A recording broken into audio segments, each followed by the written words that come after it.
Hello বন্ধুরা, আমার Uttarkanya express চ্যানেলে তোমাদের সকলকে স্বাগত জানাই। ঈদ মুবারক। আর এই ঈদের জন্যই আজকে আমাদের বাড়িতে বহু খানাদানা। আজকে আমি আমার মামি শাশুড়ির কাছ থেকে শিখে নিলাম শিরখোরমা কী করে বানাতে হয়, আর তোমাদের সাথেও সেটা শেয়ার করে নিতে চাই।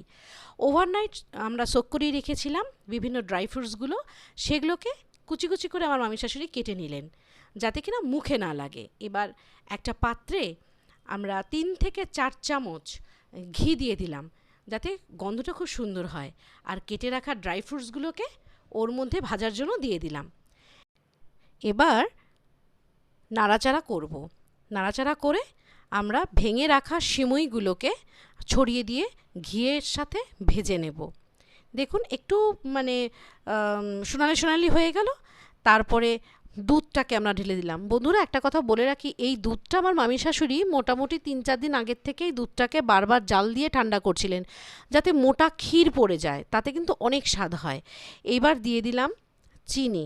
বন্ধুরা, চিনিটা আপনারা আপনাদের স্বাদ মতো দেবেন, যেহেতু আমাদের বাড়িতে সকলেই বয়স্ক তাই জন্য মামি শাশুড়ি অল্প চিনি দিয়েছে। আর খোয়াতেও যেহেতু চিনির পরিমাণ থাকে সেই জন্য খোয়াটা দেওয়া হলো বলে চিনির পরিমাণটা কম দেওয়া হলো। এবার আমরা নাড়াচাড়া করব, বারবারই নাড়াচাড়া করব আর বিভিন্ন ইনগ্রেডিয়েন্টস বারবার দিতে থাকবো যাতে কিনা দুধটা লেগে না যায়, সেদিকে কিন্তু আমাদের খেয়াল করতে হবে। এবার দিয়ে দেওয়া হলো মিল্ক মেড।